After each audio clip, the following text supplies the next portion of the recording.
Ngiyabingelela ke nanzakwethu egameni elihle likaKristu Jesu. Okungaye sisindisiwe, okungaye sithethelelwe izono, nokungaye uNkulunkulu ubuyisene nomuntu.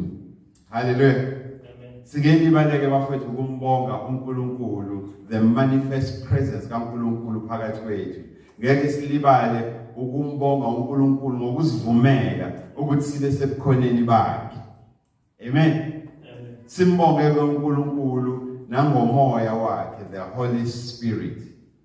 Ngoba sifundisiwe thina ukuthi it is him, the Holy Spirit. It is him, the Spirit of truth. It is him, the set apart Spirit, that enables and capacitates us to partake of the realm and the culture of the Spirit of God. Sisesenyameni sabantu siphile emhlabeni. Umoya kaNkulunkulu, umoya oyingcwele, iwona othi give us privy, iwona osambulelayo. Amen. Ukuthi sikwazi ukuhlanganyela noNkulunkulu ebuNkulunkulwini bakhe nasemvelweni yakhe sisesemhlabeni. Amen. Uye umoya oyingcwele os-empowerishayo, uye umoya oyingcwele os-capacitateayo, osenza sikwazi nosinika amandla ukuthi sikwazi ukuthi sihlanganyele, partake, yabona, in the realm and the culture of the Spirit of God, ebukhoneni buka Baba uNkulunkulu nasebuNkulunkulwini buka uNkulunkulu, the sovereignty of God. Amen. Now bafowethu, sine problem load shedding, so we are using self-powered stuff, of which we may have to cut our teachings. Hallelujah. Amen. Now, as we were greeting each other as a church, it emerged from the floor, ukuthi hey Baba, time and again utasithandaze. Amen. Utasithandaze, and sometimes we go before God singazi ukuthi sizothini, either sikhale noma sifike sidideke singazi ukuthi sizothini. Amen. Now siyacela ukuthi before iqala intshumayelo namhlanje ukusifundise nje ukuthi amagqabantshintshi usinike ama-status ukuthi kumele sikhuleke kanjani. Amen. How do we pray? Now, there is something about us, the Ngoni people. There is something about us, the Nguni people. There is something about us, thina bantu abamnyama. Amen. Ukukhuleka, to pray. Sizalwe nako, it is in our DNA. Hallelujah. Ngoba thina siyazi uma nginesicelo ekumele ngisenze kumzali wami, uma nginesicelo ekumele ngisenze kunkosikazi wami noma kumyeni wami, kunama buttons ekumele ngiwathinte kuyena ngiwapress ukuze kuthi ngisho engenayo lento engicelayo kuyena, ngisho ebezonqaba ngenxa yokungabi nama resources alento engicela kuyena, kodwa ngenxa yokuthi sengimthinte ngama-button enza ukuthi benzima ukuthi ngimnqabe, then uzovuma angenzele. Amen. Yingakho-ke ngithi thina sinenhlanhla njengabantu abamnyama ngokukhuleka vele kukithi. Amen. Siyazi ukuthi uma uyocela kuNkulunkulu kufanele ukwazi ukuba neyithakazelo. Omthakazela ngazo uNkulunkulu, so that you are able to capture the attention of God and uNkulunkulu aphenduke afocus kuwena. Amen. Just like sikwenza lokho even kubazali bethu. Just like sikwenza lokho uma siyocela enkosini ukuthi sinike umhlaba noma siyocela sibulawa indlala ukuthi inkosi senanele something. Amen. Noma isisise ngeinkomo nangeimbuzi nangani, then thina mase siyazigada lezo zinto uNkulunkulu ngokuhlakana sipha bona sikwazi ukuthi effect and affect multiplication yalezinto inkosi esiphe zona. Amen. So kubalulekile ke mfowethu ukuthi uma ukhuleka ukwazi ukuthakazela. Amen. Now ukuze ukwazi ukuthakazela kufuneke kube nezinto ozaziyo ngawe uNkulunkulu azenze kuwe. Amen. There ought to be things that you know about yourself which you have a sure conviction and are guaranteed that these things were administered by God in my life. On my own, I would not have achieved them. Ngokwami bengeke ngiphumelele ukuthi zenzeke noma ngizenze. Amen. Now, kusho ukuthini lokho? It means you must have some form of a history. Kumele ube nomlando othile ngoNkulunkulu. Kumele ube nomlando onawo ngoNkulunkulu. Amen. Now, umlando onawo ngoNkulunkulu kungenzeka ukuthi uwazi life wenzeka kuwena igaqa lakho. It happened to you physically and naturally. Amen. Kungenzeka futhi ukuthi umlando onawo ngoNkulunkulu owawuxoxelwa umuntu owaba ne-encounter noNkulunkulu. Kungenzeka futhi ukuthi umlando owawuzwa. Kungenzeka ukuthi umlando owawufunda. Hallelujah. Wawufunda phansi. Amen. So ingakho ngithi bafowethu uma uya kuNkulunkulu ngisho ngathiwa amagama ayoma ezicelo nezifiso nendaba yakho ofuna ukuyindlala phambi kwaNkulunkulu kodwa isithakazelo asingapheli murethe modimo. Amen. Akungapheli ukumthakazela uNkulunkulu. Akungabi inkinga kuwena ungoni, the ngoni person. Amen.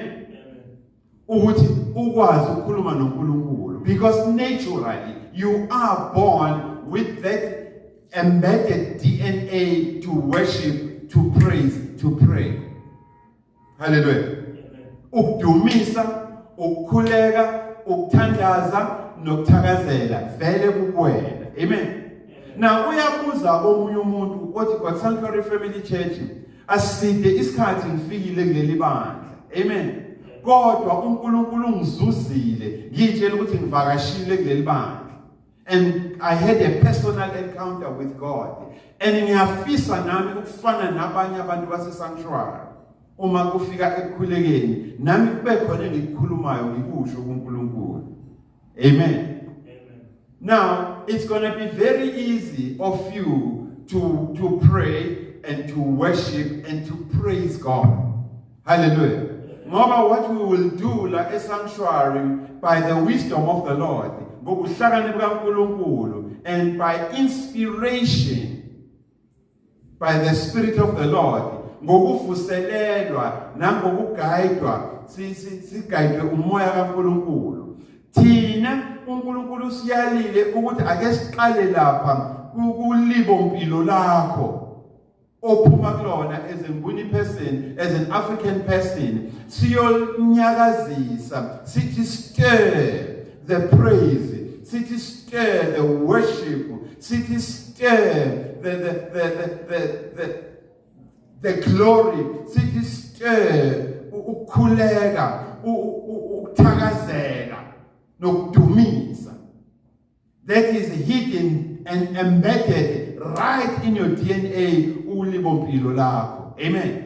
Ukuze ubone ukuthi akunzima ukubeka indaba yakho kuNkulunkulu ngokukhuleka, ngokuthandaza nangokudumisa. Amen. So to cut a long story short, therefore bafowethu, as part of prayer 101, as part of the introduction, yokwenza nawe ukuthi ungazizwi left out, you shouldn't feel like a square peg in a round hole. Ungazizwa ungafithi phakathi kwabazalwane. Makufika isikhathi sendumiso, isikhathi sokukhuleka, isikhathi sokuthakazela uNkulunkulu, nawe ube na something okwazi ukuyisho. Amen. Ngoba kunenye iphathi ekusafuneka si-understande, si-attende futhi njengabazalwane ukuthi mfundisi sengifundisiwe ngokuthandaza but mengiye kuNkulunkulu ngifike ngikhale. Naku ukukhala kufanele sichaze namhlanje kancane ukuze ube ne-idea yokuthi kwenzakalani ekukhaleni uma ukhuluma noNkulunkulu. Amen. Now let me teach you bafowethu ezisima ngeenyawo. Hallelujah. Ake sime nje ngeenyawo so that sizokhuluma. Amen. Ungami ndawonye, ungami eduze komuntu ofike naye, uyimuvele nje around. Hallelujah. Muphethe microphone futhi ungayisebenzisa. Hallelujah. So that uma bekhulumela phansi benamahloni ukwazi ukuthi wena ukwazi ukuyicaptureisha lento esisho. Amen. Amen. Now when you go to God, just like usukuya kubaba wakho. Amen. Iya kuNkulunkulu unokuqiniseka. Yabona lento? Iya kuNkulunkulu unokuqiniseka ukuthi uNkulunkulu unguNkulunkulu, uNkulunkulu ukhona, uNkulunkulu uyaphila. Amen. Uma ungakafiki kuleyo level kuzoba inkinga ngoba kuzoba like it's foolishness to you. Amen. Ingakho iscripture sithi the things of the Spirit of God cannot be understood by a natural man, because to a natural man they are foolishness. Izinto zikaMoya kaNkulunkulu ngeke uyi-understand ngokwemvelo yakho wena njengomuntu. Amen. Instead ziba ukukhula kuwena. Why? They are spiritually discerned. Yabona they must be, you must have a revelation kufuneka ube nesambulo eyintweni kaMoya oyinikwe uNkulunkulu ngokukaMoya. Amen. Now asiyeke bafethu uNkulunkulu, ngiyakholwa ukuthi ngiyakholwa lokho engikushoyo ukuthi uNkulunkulu phakamisa isandla mukholwa in fact ukuthi uNkulunkulu nguNkulunkulu, uNkulunkulu uyaphila, uNkulunkulu uyaphila, and uNkulunkulu nomona ngami. uNkulunkulu nomona ngami. Hallelujah. Amen. So siyavumelana lapho. Amen. Naso. Now the easiest way as we introduce you to prayer ukuthi moya kuNkulunkulu ufike acknowledge as uNkulunkulu uthi uNkulunkulu Baba. Amen. Awuyisho nje lento uzizwe futhi nawe ukuthi sengikhuluma noBaba manje. Ithi nje uNkulunkulu Baba. uNkulunkulu Baba. Eyizwa leyo? Amen. Now usuqala manje now you are developing a vocabulary. You are developing a language of prayer. You are now able to go before God and say, Father God, uNkulunkulu Baba. Hallelujah. Kungani sithi uNkulunkulu ngubaba? Yingoba ngokwemvelo yethu uma ngihlangana nesimo esingiphazamisayo, esingithreatenishayo, if I am confronted with a situation that threatens me, that instills fear in me, that questions the protection that I enjoy at home, then I invoke the Father in my Father. Uma ngihlangana nesimo esingiphazamisayo, isimo esifuna ukuntshontsha, ukuvikeleka engiku-enjoyayo ekhaya ngenxa yokuba nobaba, ngiyafoseleka ukuthi kuleso simo engibhekene naso ngi-invoke ububaba bukababa wami. Amen. Ake ngikwenzele nje i-example. Uma ngijahwa ibhubesi, amen, ukuthi ubaba uyalisaba ibhubesi, whether my dad is afraid of a lion or not, mina as his child, I don't care. Amen. All I will do is I will not run past home, but I will run into my home unto my Father. Uma ngijahwa ibhubesi ngeke ngibaleke mina mfowethu ngidlule ekhaya. No. Ngizobaleka ngingene ekhaya ngiye kubaba. Ubaba ame phakathi kwami nebhubesi, adile nebhubesi ngobubaba bakhe kimina. Amen. Beyizwa lento? Amen. So I will run to my Father, and my Father will have to stand between me and the lion, and how my dad deals with the lion, as long as I am behind him, enjoying the safety of my father, I'm covered. Hallelujah. Amen. The same is true if I'm afraid of snakes. Baba must be there to deal with the snake. Hallelujah. Amen. So this is the office then kaNkulunkulu yobubaba. Engithi mengiya kuyena uNkulunkulu ngifike ngi-invoke the office kaNkulunkulu yobubaba ngoba kubaba ngi-enjoy i-protection. Yabona la? Kubaba ngidevelopa i-language. Yabona? I develop a language. Yokuthi mina ungadlali ngami ezifana baba. Ungakhulumi kanje kimina ezifana baba.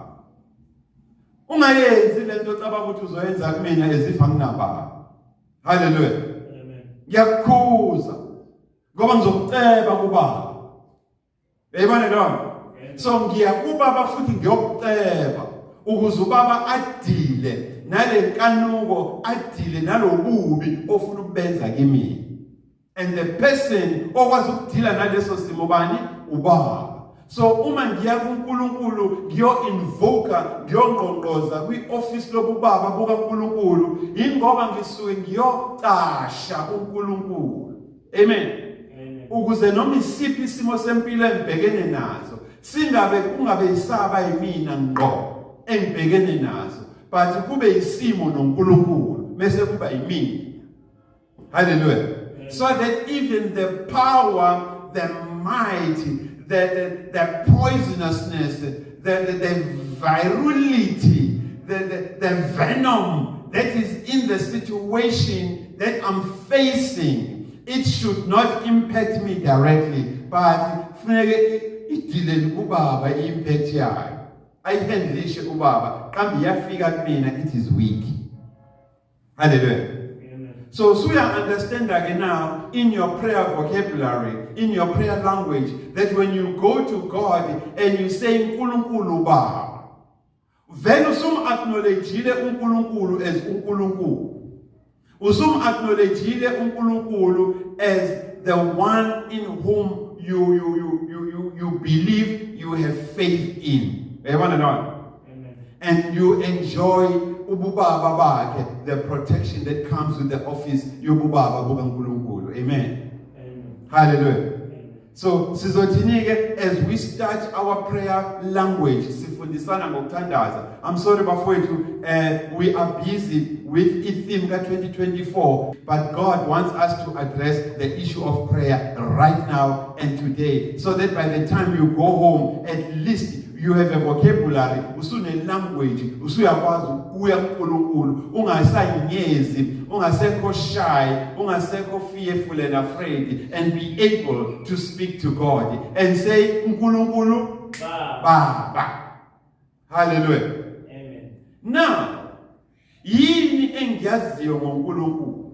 Yini engifundiswe ngoNkulunkulu? Yini engizwile ngoNkulunkulu? Yini yaxoxwa abantu bexoxa ngoNkulunkulu ngayizwa? Amen. Kungenzeka ukuthi ayikho wena ngokwakho, in your ignorance endazini kwakho, uyitshela ukuthi ayikho into uNkulunkulu ake akwenzela yona ongakhuluma ngayo. But ke asikatheki ngalokho. Amen. Kodwa siyazi ukuthi eradweni, siyazi futhi ukuthi nasesikoleni, siyazi ukuthi nangalesikhathi usemncane ungakayibusi wena, ungakabi ihlongadlebe, wafundiswa ihubo elithi umhlaba ungokaJehova, izwe nokugcwala kwawo, lifasilodle limakokokoko. Hallelujah. Umhlaba wonke ungokaJehova, izwe nokugcwala kwawo. Nguye futhi uJehova owalframe, walstructure, walshaya architecture yomhlaba, walmisa, walpositiona, waldesigner phezu kolwandle, walmisa futhi phezu kwemfula. Hallelujah. You understand it now? Now, that is a piece of information esizoyisebenzisa namhlanje kwi-language yethu of prayer esiya kuNkulunkulu siyokhuluma naye mfowethu. Amen.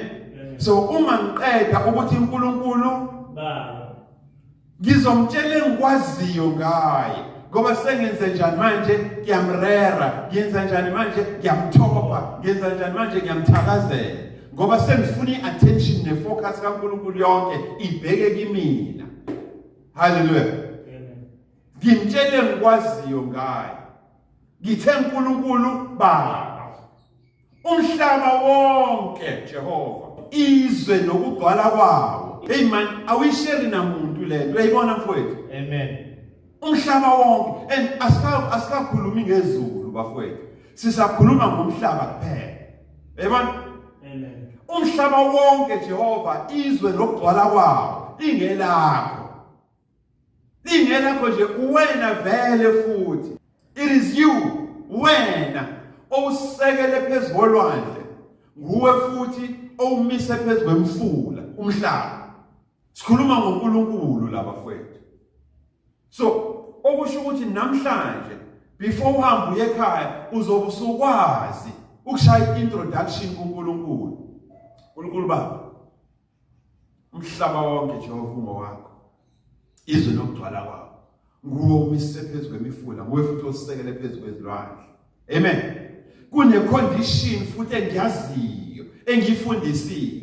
Yabona ukuthi akekho Jehova oyokhuphukela entabeni yakhe engcwele. Akekho oyongena ezulwini lakho elingcwele uma loyo muntu enezandla ezinegazi, idungamuzi leli, umbulali wabantu, umthakathi, umxabanisi, izandla zakhe igcwele igazi. Uma kunomuntu onjalo engaphendukanga wahlambuluka wayexolisa nakubantu, ngeke uzumvumele ukuthi angene ezulwini lakho wena Jehova. Ngeke futhi umvumele ukuthi ame phambi kwesihlalo sakho sobukhosi, asikho isidingo. Amen. Ngeke uze umvumele nokuthi akhuphukele entabeni yakho engcwele la kufuneka afike amemeze khona igama lakho uma kunezimo abhekene nazo. Niyayizwa lento bafowethu? I-condition is so simple. Hallelujah. So uma kuukuthi ke mina as a member yaleli bandla, the God Sanctuary Family Church, uma ngifundiswa namhlanje ngokukhuleka kodwa nginolwazi ngami ukuthi kune area yempilo yami eyenza izandla zami zibe negazi, ukusho ukuthi namhlanje I have an opportunity, ngino chance nethuba to go before God, ngihlambuluke. Hallelujah. Amen. Ukusho ukuthi owami umkhuleko uzoqala ngenhlambuluko. Hallelujah. Amen. Ngithi uNkulunkulu Baba, umhlaba wonke ungowakho Jehova, izwe nokugcwala kwawo. Nguwe usekele phezulu kwezilwandle, nguwe futhi umise phezulu kwemifula. Ushilona Jehova ezwini lakho ukuthi akekho oyokhuphukela entabeni yakhe engcwele ezulwini lakho ngaphandle kwaloyo onezandla engenagazi nenhliziyo engenacala. I have a case, my God. Nginesimo ekumele ngisibeke phambi kwakho njengenhlambuluko. Ngingomunye wabantu othi ngeke ubavumele ukuthi bakhuphukele entabeni yakhe engcwele. Ngomunye futhi wabantu Jehova othi ngeke ubavumele ukuthi bangene ezulwini lakho nokuthi bame phambi kwesihlalo sakho sobukhosi. Ngingomunye, ngiyabonga namhlanje ukuthi uyangipha leli thuba lokuthi ngigonyuluke, ngithi confess engikwenzile. Hallelujah. Yavuma Jehova, ngisikhiphile isizo. Amen. Amen. Akekho kwazi mina ngedwa kwaba isecret yami ngedwa. Nganginezathu engathi mengiyiweya ngihlezi ngedwa. I felt ukuthi no, I must abort. Hallelujah. Amen. But today mengizakuwe uthi lokho engikwenze kusithekelele kuzongivimba ukuthi ngikwazi ukungena ezulwini lakho.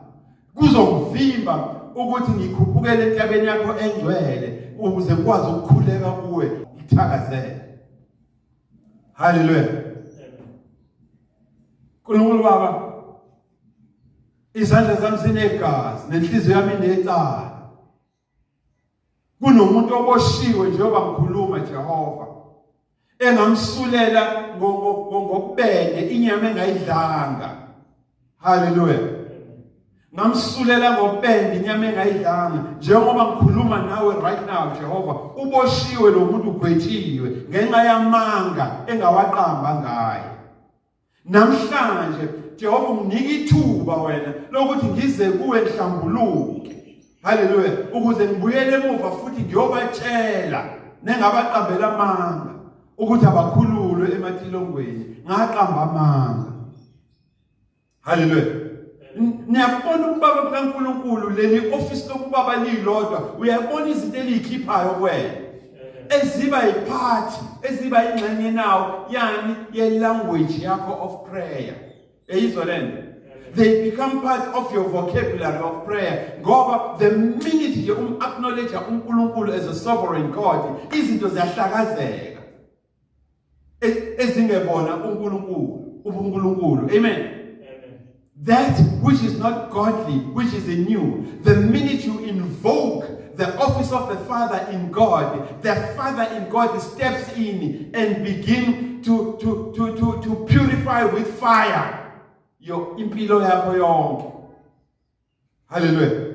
Zizoqala iqathaka izinto obuyoziyongena nazo ethuneni ungayikhulumanga. But today uNkulunkulu uthi ungazi uyongena ethuneni ungayishongo lezinto ngoba ngeke uvunyelwe ukungena endlini yami engcwele ezulwini lami. Hallelujah. Ingakho nemthandazo yakho umukhuleka ubuza uthi wena hey manje uNkulunkulu uyayizwa imthandazo kodwa uyaphuza ukuphendula. Ulibe lokukhomba uNkulunkulu ngejumbane, umshupa kamonwana, umkhomba ngejumbane ukhomba yena, kanti leminye imini ikhomba wena ukuthi kunenhlambuluko ongakayenzi. Hallelujah. Ukuthi imthandazo uNkulunkulu uyayizwa. God hears prayer, but it takes time to answer. No, God wants to answer your prayers ASAP, but inhliziyo yakho enecala and your hands that have got blood is what is stopping God from hearing your prayers and your supplications. Hallelujah. Amen. So ithuba for you today to go before God and confess. And then after confessing, we go back to the people esibaqambelamanga abagwetshiwe o 30 years plus. Esabasulela ngamathala. Sabaninda ngokubende inyama bengayidlile. Hallelujah. Amen. And bafowethu, this party ingiphatha kabuhlungu because I survived leyo party. But I know what it is doing now that I'm in the prison ministry. And I meet with people. Abanindwe ngokubende inyama bengayidlile. Hallelujah. Amen. uNkulunkulu waba nomusa kimi. uNkulunkulu wanqaba bafowethu. Wanqaba uNkulunkulu ngami. Hallelujah. Amen. Amen. Amen. So umoya kaNkulunkulu uyayibika lezi zinto. My God, ubona umuzi wakwabani kunenkinga nemali engahlali kuloya muzi kuhlushekwa. Ngaba nomona mhlabe extend umuzi befaka ugesi bethenga nemoto. Ngafike lo umona ngahamba ngaye enyangeni ethile eSwazini yanginika uphondo lenkomo. Hallelujah. Yanginika uphondo lenkomo nendwangu ezibovu neinaliti namakhandlela namafutha athile. Bathi ngihambe ngiyokumbela egcekeni lakaSibanibani ngikumbele ngase ebedroomini kababa wakhona nomama wakhona. Hallelujah. Mese ngikufaka ngigqiba ngikhuluma izinto ezithile khona mese ngiflathela ngingabheke emuva. Hallelujah. Ingakho ifriji lakaSibanibani liduma linamanzi kuphela. Ingakho bedlela esandleni. They eating from hand to mouth. igrosa, it only lasts for 2 days. They don't know how. Hallelujah. Imina ireason. Manje sengiyakholwa. Hallelujah. But I've never gone back to dig that thing out of their yard. Hallelujah. Now you think just because you've received Christ as your personal Lord and Savior unto salvation, usumukela uKristu njengenkosi nomsindisi, asisekho isidingo sokuthi uyoyimba le yanto. Phindela khona uyoyimba. Uyikhiphe. Babe delivered abantu bakaNkulunkulu. Hallelujah.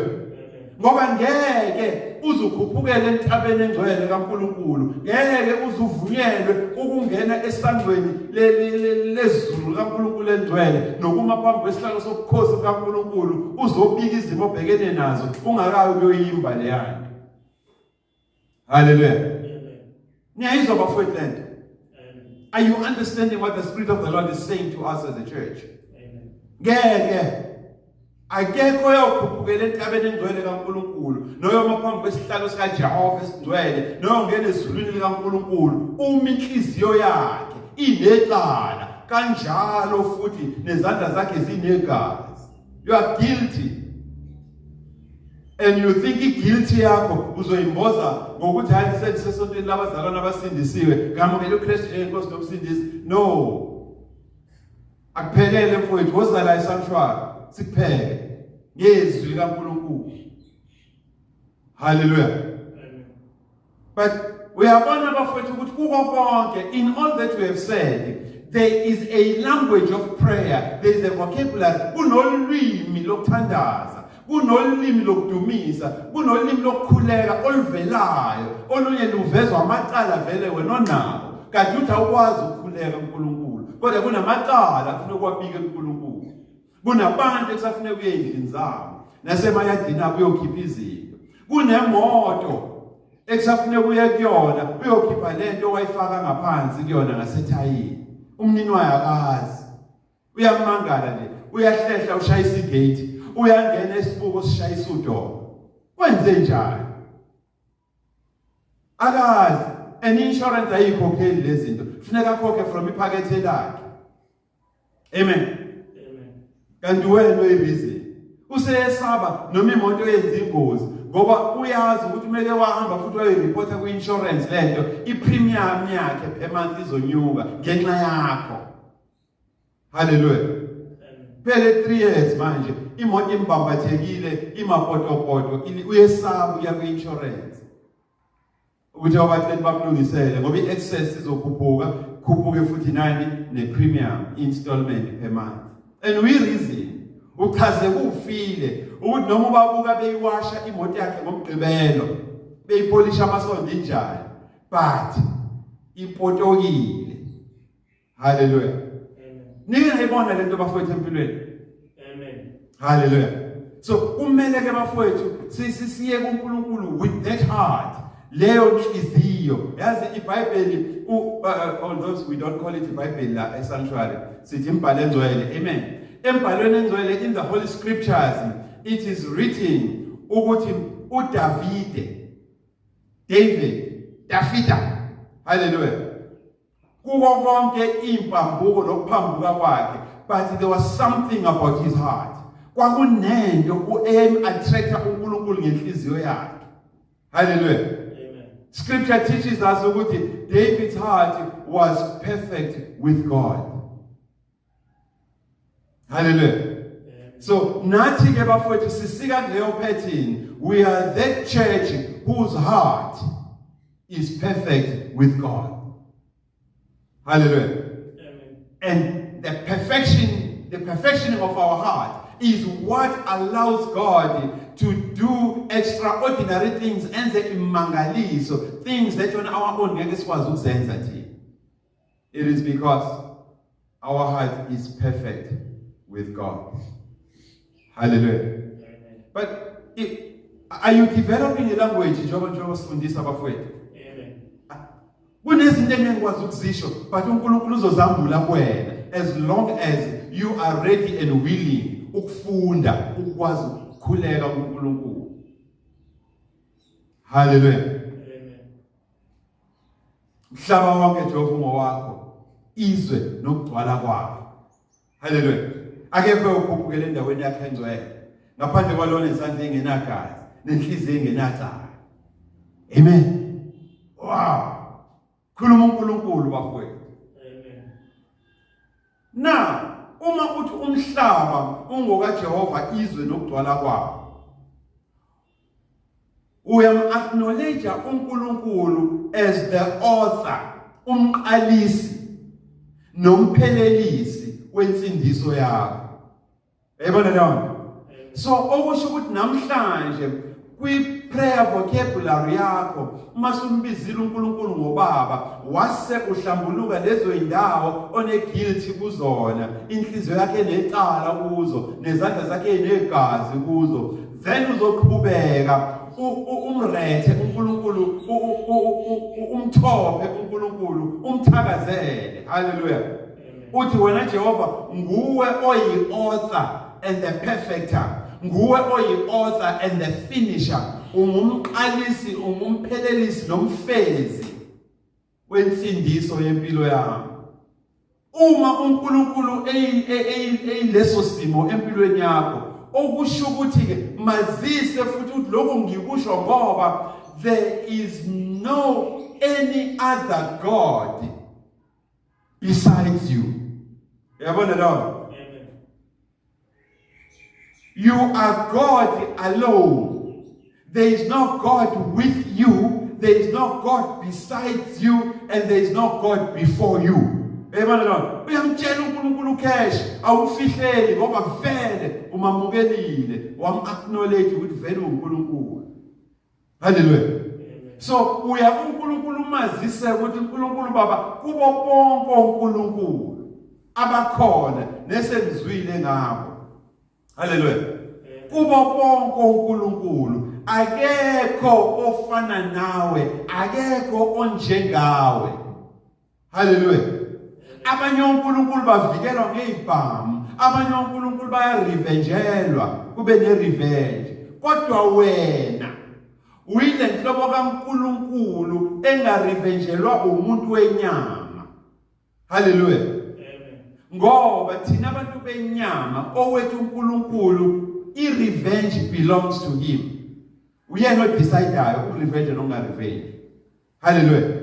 Ingakho thina mesikhuluma noNkulunkulu wethu asikhulumi ngerevenge, sikhuluma ngomusa wakhe osanele. Hallelujah. Siyabuyena kuNkulunkulu. This is a language of prayer bafowethu efuneka uyazi ukuthi kubo bonke oNkulunkulu akekho ofana nawe Jehova Sebawothi. Umusa wakho concerning me, yabona lena, umi inguna phakade. Into ebangukuthi ngisho lokho ukuthi akekho omunye uNkulunkulu okanye nawe, akekho omunye uNkulunkulu uNkulunkulu okanye nawe, akekho omunye uNkulunkulu ngaphandle kwakho, akasoze futhi abakhona omunye uNkulunkulu oyoba uNkulunkulu phambi kwakho akubuse wena. Amen. Yabona? I-language bafowethu le awukazishi izinto eziningi, usamthopa uNkulunkulu ufuna i-attention yakhe. Ezona? Amen. Hallelujah.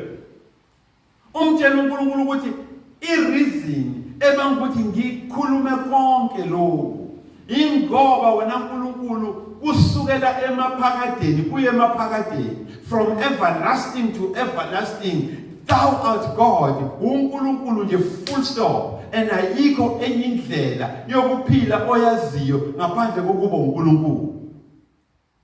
Yabona, kusukela emaphakadeni kuye emaphakadeni uNkulunkulu nje qha, and you are one. Unginguye anguye, unginguye enginguye. You are the I am that I am. Amen. But I develop abafowethu language of prayer. Istarta lesi ngoba manje kuba inkinga mesithi asikhulekeni ubona abazalwane bethule bethule kukhuleka abazalwane ababili noma abathathu. Amen.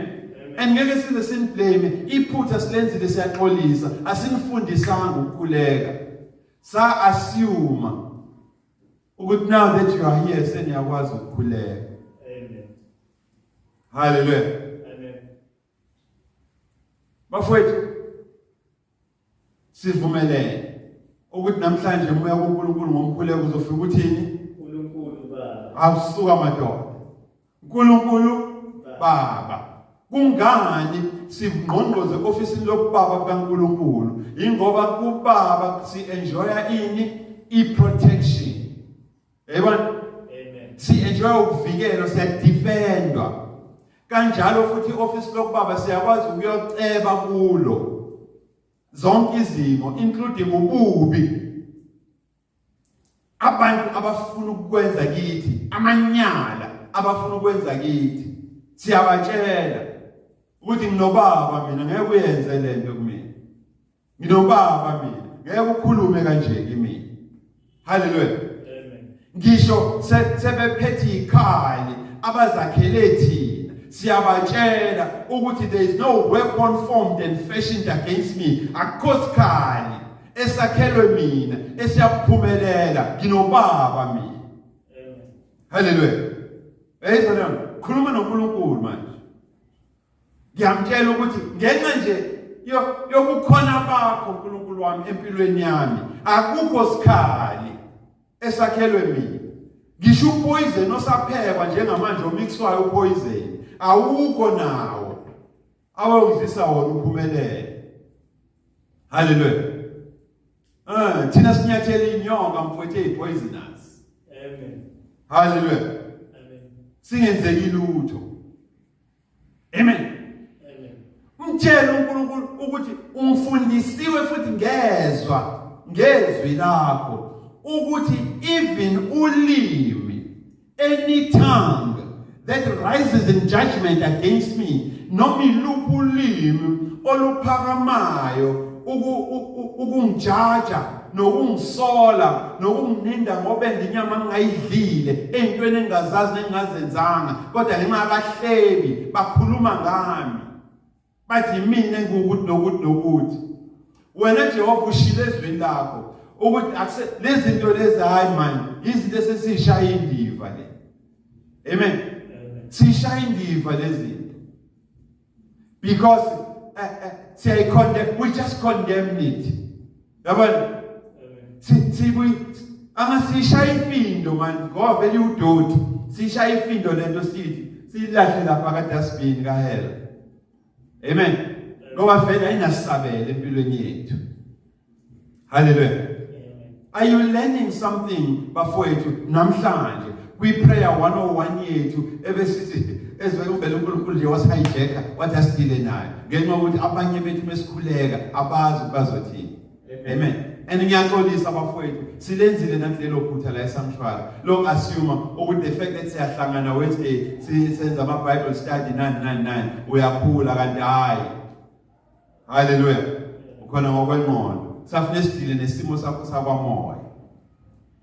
Amen. uNkulunkulu Baba, Nkosi yami, uNkulunkulu Baba. Wow. Hey mfowethu, uma uya kuNkulunkulu usumbize ngobaba, wasuvusa ioffice lakhe. Lokubaba, asikalithinti ngisho ioffice lobundodana, asikalithinti ngisho ioffice likaMoya Oyingcwele. Uyayibona lona? Sisadila nobaba.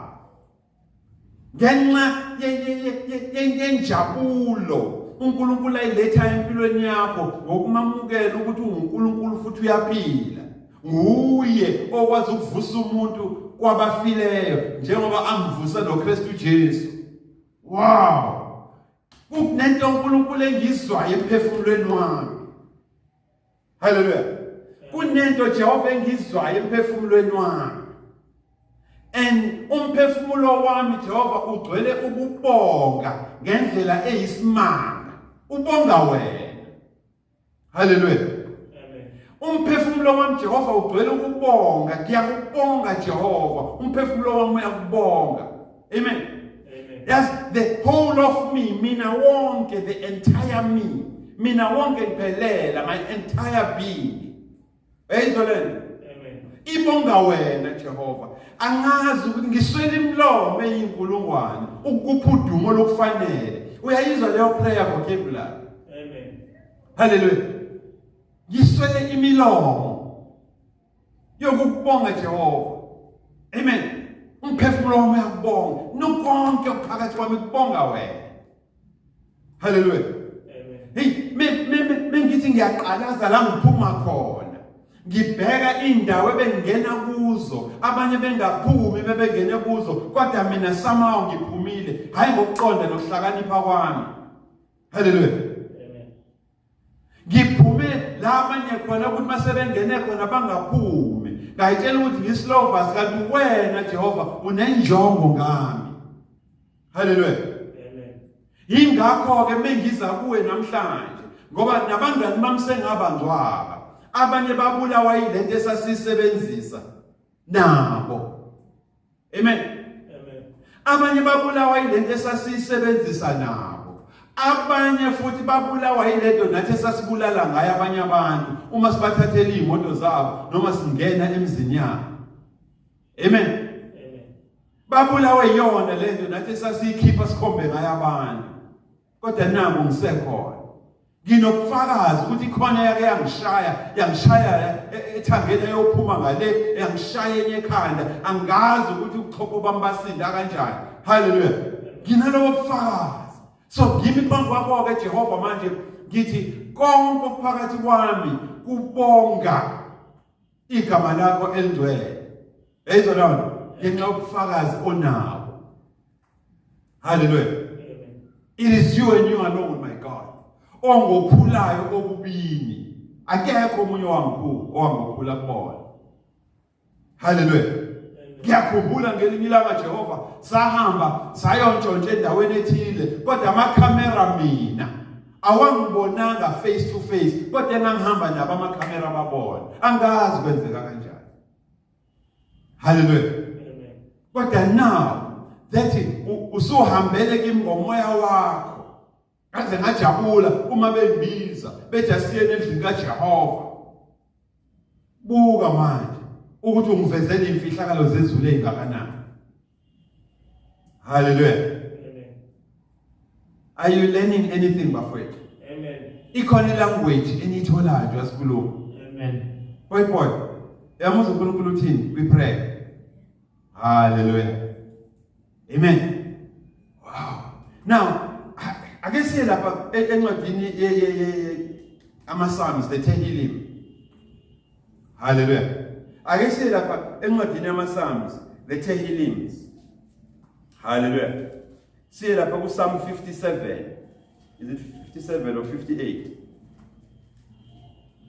Hallelujah. That's all. Ahead. This is God now. Hallelujah. Yeah, asiqale nje ku 57. Amen.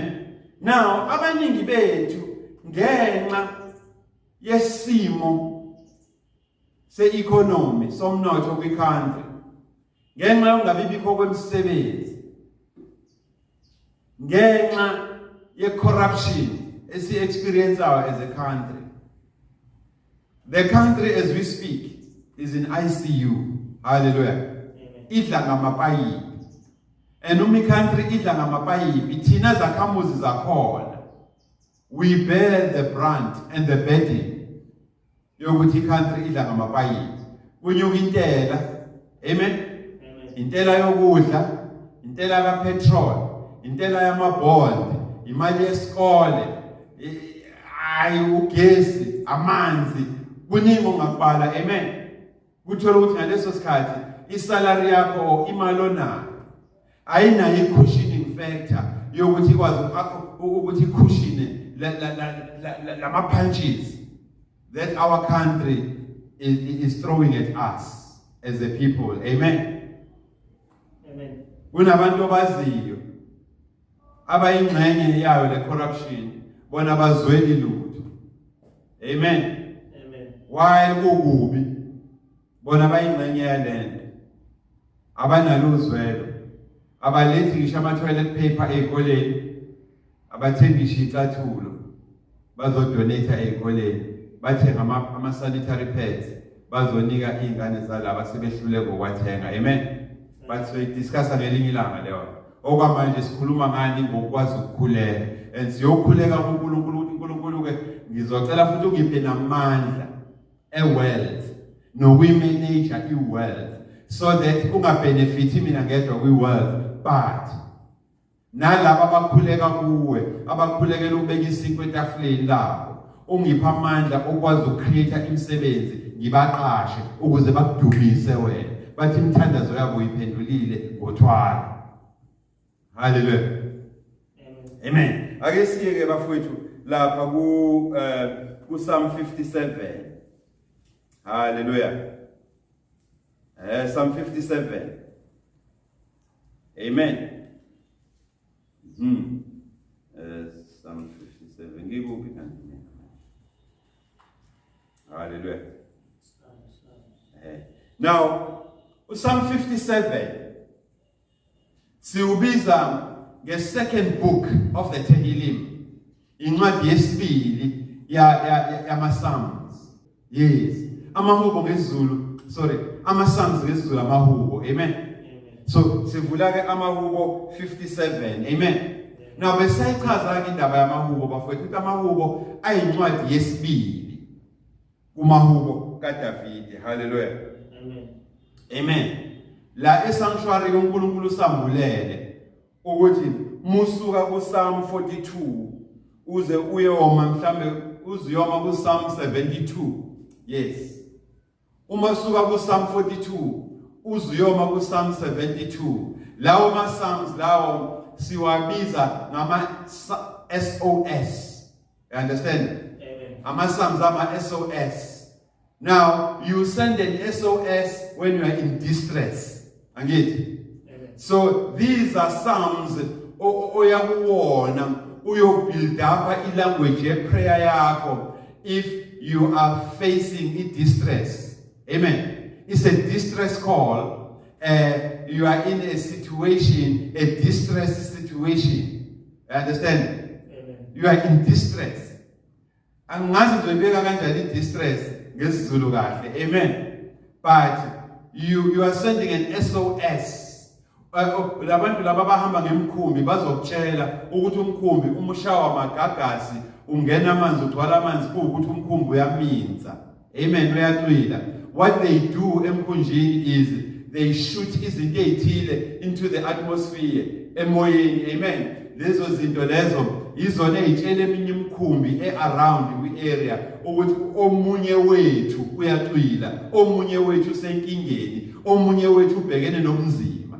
Amen. Amen. So nathi ke njengabazalwane uNkulunkulu ngoDavide usinikile ilanguage yokukhuleka. Amen. Efune sidubule emoyeni ukuze sikwazi ukusenda imessage, an SOS message, a distress call to uNkulunkulu, to the heavens. Ukuthi sibhekene nomzima, sisenkingeni, siyaminza, sesiyehluleka, injini zethu icishile, kuphela ukuthandaza, sekuyalilwa kuphela. Amen. Amen. Hallelujah. Now, ake sibukeke bafowethu lencwadi. Hallelujah. Psalm 57. Hey Nkosi yami, awufunde nje uverse 1. Uverse 1 mufunda ukunika iprayer language. Ozothi moya kuNkulunkulu kwi distress. Ozothi moya kuNkulunkulu uyokhala ngokufuna umsebenzi. Ozothi moya kuNkulunkulu uthi uNkulunkulu amanzi enhlupheko. Amanzi okubahlwempu asesemqaleni ayakhuphuka manje ezemlonyeni azongigwinya angisokozele sengiyaminza. Hallelujah.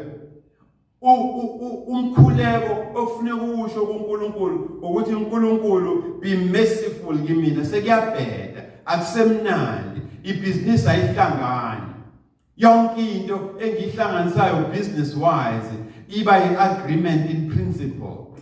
Hallelujah.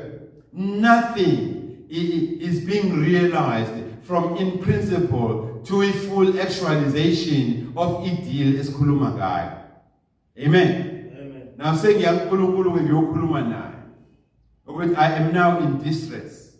My God, I am losing ground financially and otherwise. Akusemnandi. Amen. SesiyakuNkulunkulu ke manje. Ngithi uNkulunkulu, ngithi uNkulunkulu Baba, be merciful, be gracious kimina. Uyayizwa lento? Awushaye ngesiZulu ngizwe kahle. Iba nomusa kimi. Uyayizwa ke leyo? Amen. Ngiya kuNkulunkulu Baba, ngisesimene esingesihle kahle. Hallelujah. I am in distress. Psalm 42 to Psalm 72. Ilanguage yeprayer yakho ungayikhulisa lapho uma ubi distress. Izinto engahambi kahle. Amen. Amen. Ngiya kuNkulunkulu, ngithi uNkulunkulu Baba, ngicela ungisave kule distress engikuyona. Kodwa ukuze ukwazi ukungisave, kufanele ngiqale ngimthophe eqala uNkulunkulu. Amen. Kufanele ngimthophe, ngimthakazele. Ngithini ku verse 1? Be merciful, be gracious to me. Iba nomusa kimi. Awuqhube kuyifunde mfowethu. Iba nomusa kimi ngokuba umphefumulo wami uthembele kuwe. Hallelujah. Ngifuna ukukhosela emthunzini lamaphiko akho. Kukhuluma umuntu la mfowethu osenyameni, ukhuluma noNkulunkulu. Amen. Uthi uNkulunkulu Baba, ngicela ube nomusa, ube nofefe kimi. Ngoba umphefumulo wami Jehova uthembele kubani? Kuwe. Hallelujah. Inkosi yami, ngikhoselise Jehova in the shadow of your wings, emthunzini wamaphiko akho. Ngenze ngithi make refuge ekukhoselekeni kwephiko lakho. Nyamuza uNkulunkulu uthini bafowethu? Amen. Nkosi yami, awuyiphinde le phathi. Hey madoda. Ithini? Ithi for my soul, umoya wami, umphefumulo wami uthembele kuwe. Ngifuna ukukhosela ethunzini lamaphiko akho. Ngifuna ukuzokhosela ethunzini nasemthunzini wamaphiko akho. Kuze kube yini? Zize zidlule izinhlupheko. Zize zidlule inhlupheko. Zidlule izimo engibhekene nazo. Ngilambile Jehova, ingane ziye esikoleni. Hallelujah. Amen. Ikadile leziko. Ngiyabamba lapha, hayi kuyaphutshuka. Amen. Nasemsebenzini. Ngenxa yalo muntu lo ongiappraisayo, unginika u2 all the time.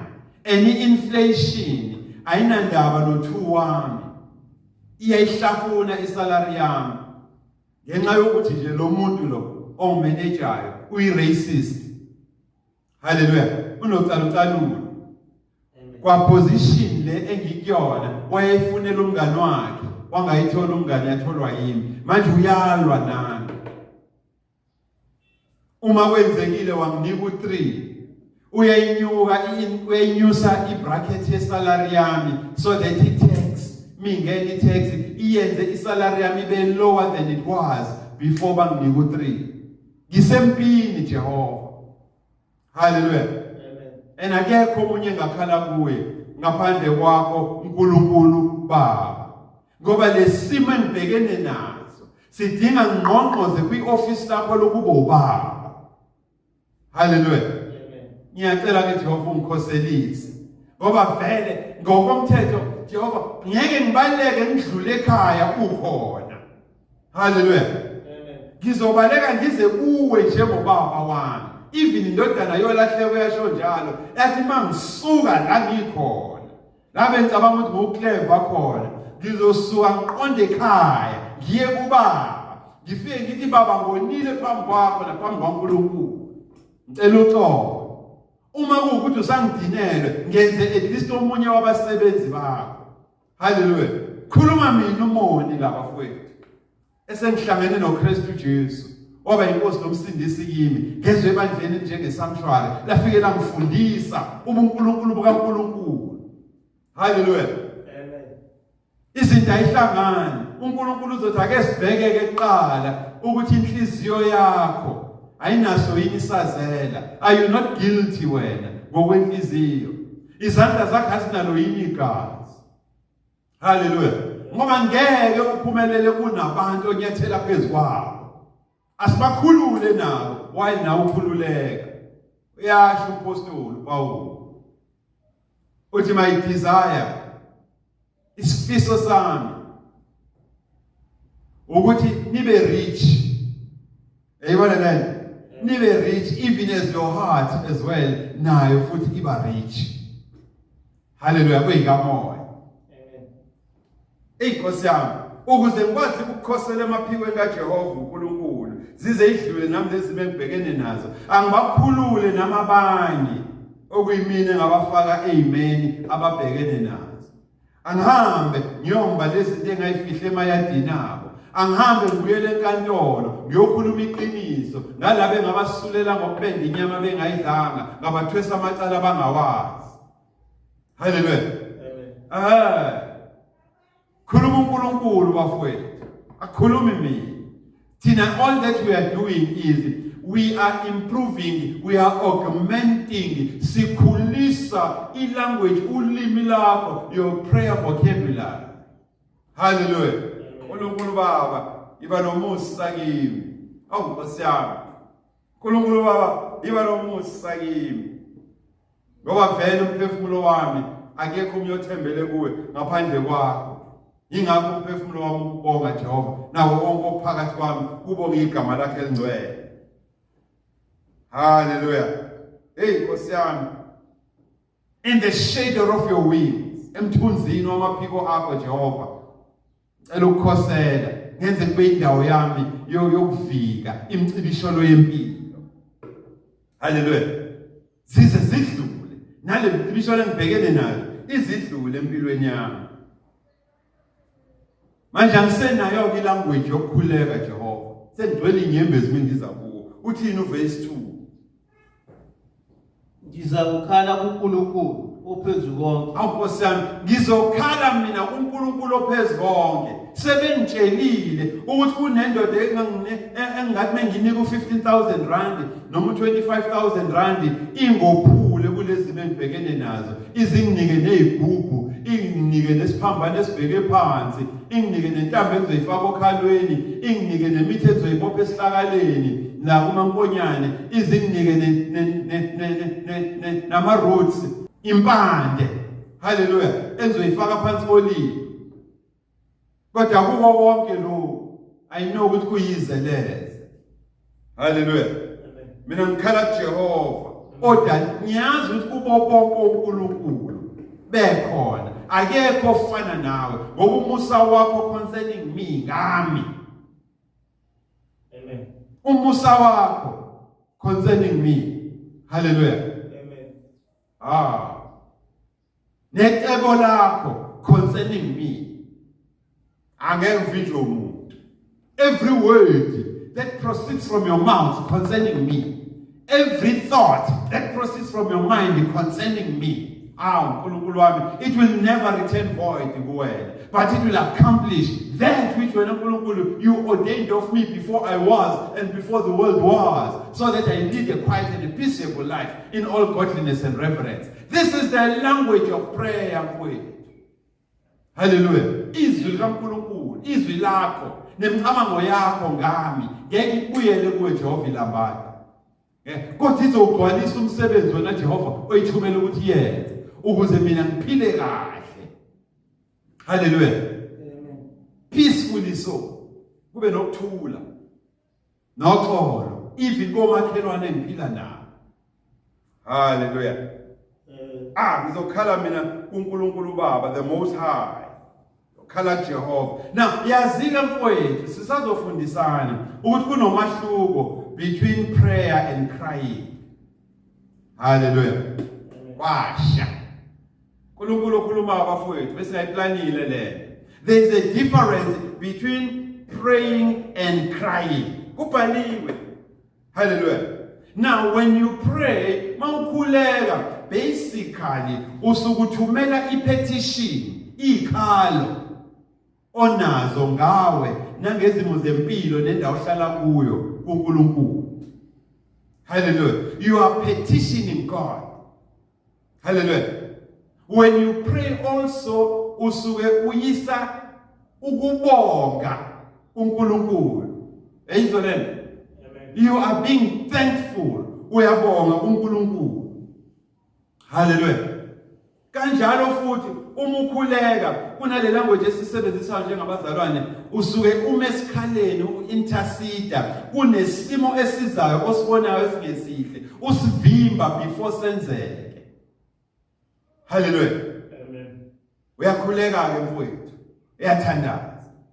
Kodwa kunezimo othi ubhekene nazo ukuthi la angikwazi ukuthini ngizoya Jehova ngiyokhala. I will cry to God the Most High. Yabona ke lapho sekune element of desperation. Hallelujah. Sekune desperation lapho. Sekune element yovalo nokusaba. Ngoba ngeke uzukhale ungenalo uvalo nokusaba. Ukuthi nanku amanzi engene endlini. Nasi isimo sonakala Jehova. Hallelujah. Angazi ukuthi kusasa ngizolibheka kanjani noma lizongifica yini kusasa. Amen. Usuke lapho ngisibathi helpless. Yabona mase helpless. Sometimes mase helpless uze wamukele ukuthi kusho ukuthi vele impilo yami iyaphela namhlanje. Kusasa ngisenayo. Hallelujah. Amen. Umukhala kuNkulunkulu usuke usufike kule part yempilo yakho la usuthi khona alisekhe linye ithemba enginalo. Nengalibeka kuye ngaphandle kwakho kuphela wena uNkulunkulu. Hallelujah. Ithemba lami lonke nokholo lami lonke lukuwe manje. Sengikhokhile imali. Ngikhokhile left right and center. Ngaze ngaya koThwala. Kudla imali. Namhlanje ngiyisangoma. Ngiyangazi ngathi inkomo esengiyibulele nezimbuzi. But inqubekela phambili ngiyiboni. Engikwenzayo nje ngiyagida nje kuphela akungeni mali ngiyagida nje ngumgidi nje mina ngiyagida kodwa ngithi ngisangoma. Hallelujah. Amen. So namhlanje ngikhala kuwe ke Jehova ukuthi kwanele manje sengikhokhile it's enough uNkulunkulu baba sengiyakhala ke manje ngikushayile ngama petition uyayibona lento namhlanje ngiyakhala ke manje hayi ngeke kwanele ngikhokhile ngenze konke ngokuhlakanipha nangokuqonda kwami ngaye endaweni ngagibela amabhanoyi kuthiwa ngizolithola khona usizo lutho khala kuwe ke manje. Hallelujah. Amen. Ukusho ukuthi uza kuNkulunkulu ukhala ngoba usuzohlambuluka lokuhlakani bakho nokuclever ukucabanga ukuthi unabo kodwa ungakusizanga. And namhlanje acknowledge ukuthi ukuclever kuphelile. Sengiza kuNkulunkulu ke manje ngani ngokholo faith ngiza kuNkulunkulu ngani ngokumethemba trust ngizokhosela ophikweni lakhe uNkulunkulu. I'm making my refuge indawo yami yokuphila nokuhlala nokukhosela nokuvikeleka uNkulunkulu. Amen. Hallelujah. Are you learning bafowethu ilanguage yokuthandaza? Just njenge office elilodwa likaNkulunkulu esangqonqoza kulona sali-invoke the office of the Father, the office kaBaba. Hallelujah. Amen. Uyamuzwa uNkulunkulu uthini? Awusuka madoda. Uthi wena uNkulunkulu ku verse 2. I-reason ebangukuthi ngikhale kuwe ingoba wena kuphela okwazi ukufeza injongo yakho ngami nenjongo nami amaphupho enginawo ngami nangomndeni wami uwe kuphela yiko ke ngikhala kuwena. Ngiyazi futhi wena Jehova ukuthi mengikhala kuwe uzolivula izulu. Hey uzolivula izulu. You will open up the floodgates of heaven, shower me with blessings that I will fail to contain them. Uzolivula izulu wena Jehova uvumela ama blessings ukuthi angi-overtake. Hallelujah. And akekho umuntu okwazi ukwenza lokho. Hallelujah. uNkulunkulu bafowethu esikhuluma ngaye uzolivula izulu athumele amandla akhe athumele unyazi lakhe lezulu likwazi ukuthethisa izimo zempilo engibhekene nazo lifake kwi-order. Hallelujah. Amen. Usathane emecela uJobe emcela kuNkulunkulu. uNkulunkulu umbekela imkhawulo ukuthi ngiyavuma kodwa uzohamba ufike la. Ungalingi uyithinta impilo yakhe. but umzimba ungawuthinta. Hallelujah.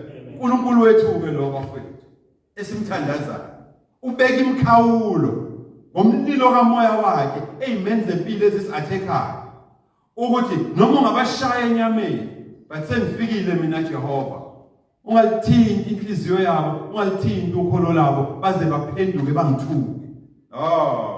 Inkosi yami.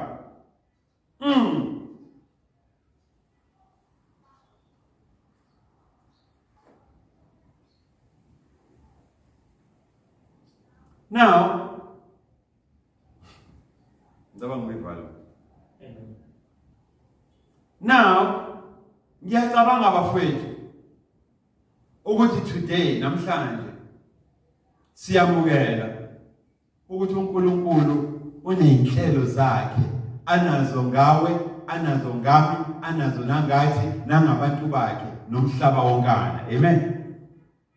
Siyavuma ukuthi yes sinikiwe i-theme ka-2024 but namhlanje uNkulunkulu uthe ake sivuselana nani bafowethu kwi-area ye-prayer ukuze sikwazi ukuthandaza, sikwazi ukumthakazela uNkulunkulu, sikwazi ukuletha ama-prayers nama-supplications siwalethe ngendumiso nangokubonga kuNkulunkulu. Hallelujah. Ngoba ngiyacabanga ukuthi kunesizathu kunento uNkulunkulu afuna ukuyenza this week omunye wethu. Hallelujah. Kunobufakazi omunye wethu, even you bafowethu enisilandelayo ku YouTube. There is a testimony that God wants to establish in you through this teaching. Hallelujah. And we shall await it. That this week there is something that God is going to show forth mightily empilweni yakho. Kunento uNkulunkulu azoyenza mightily empilweni yakho ezokunika ubufakazi obudlula bonke ubufakazi oke waba nabo ukuthi indeed wena uNkulunkulu kubo konke othika akekho ofana nawe. Umusa wakho ngami uminguna phakathi. Noma ngihambe esigodini sethu zilomubi manje anginavala ngisabe ngoba wena unami. Hallelujah. Noma ungishaya ngentonga yakho nodondolo lakho kuba buhlungu kodwa ngiyathokoza ngoba ukukhombisa uthando lokuba ubaba kimi. Mshaya Jehova ungangiyekeleli ugeze izandla ngami. Hallelujah. Amen. So bafowethu all that we shall await sizolinda thina njengebandla. Ngeke uNkulunkulu akhulume kanje bafowethu bungekho ubufakazi ozoqhamuka ngomunye noma ngabanye bethu. Hallelujah. Stay still, therefore, in the Holy Spirit of promise. Amen. Uhlale and be covered. The shadow of the wing of God. Make it your refuge. Hallelujah. And I bless God for ordering your steps in righteousness. Ordering your steps to watch this message on YouTube up until the end, so that you can have your moment of truth with Jehovah God in person. Hallelujah. May the will of God concerning you be accomplished today.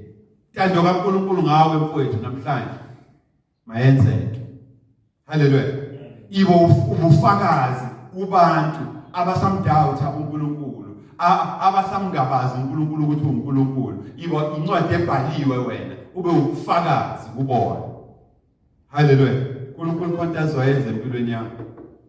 Hallelujah. Behold, I'm doing something new in it will spring forth speedily, and you shall know about it. Indlela zakho ngizayikhanyisa mina nguJehova. Hallelujah. Ngizoletha amanzi kulolugwadule lempilo osubhekene nalo, whether financially, economically or otherwise. Ukujabula kusekho ngishemendweni. uJehova uthi ngiletha amanzi, i-revival. Uzobona into engiyenzayo kuwena. Hallelujah. Uzoyibona into engiyenzayo kuwena. Stay still always in the Holy Spirit of promise until sihlangane again. I love you with the love of Christ. Amen.